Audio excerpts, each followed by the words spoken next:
This honestly just doesn't make sense. Here's why. One, the Pharisees had said that the disciples stole it. They acknowledged that the tomb was empty. The reason this doesn't help, though, is because with the tomb being empty would be the start of Christianity. Why would they do that? Why would they take the body? Point two is that the guards are not going to let this body go. It's their life over the life of a dead body in their eyes.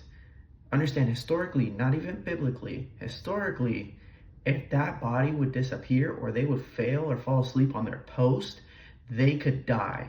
Now, the wrong tomb, or it's common back then, you understand that it has to be the Pharisees got the tomb wrong, the followers of Christ got the tomb wrong, and the guards that are guarding the tomb had to get the tomb wrong in a matter of 3 days with multiple visits for that to work. So you're saying 3 days with multiple visits, they went to the wrong tomb, and the Pharisees or anybody that knew what happened, which was the whole town, couldn't be like, oh no, you went to the wrong place. How about just go over here? That's where he's at. So in 3 days, nobody could figure out where this tomb was.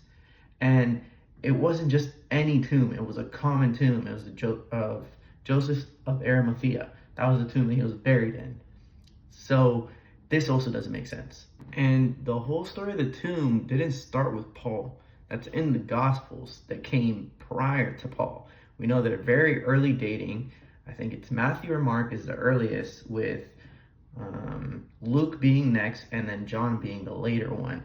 All of these before 70 AD. As I said, Paul didn't add these things into scripture. In 1 Corinthians 15, 3-6, he writes about the resurrection.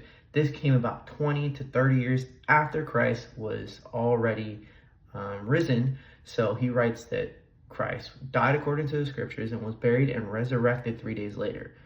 This is a creed that not only Christians agree is in the Bible, but non-secular scholars. Hey, I'm going to start leaving the information that I give in my link tree in my bio. So if you want some of the easier, just one-liners on where you can find this stuff or what am I saying, it'll be in my link tree. Just give me some time to post it.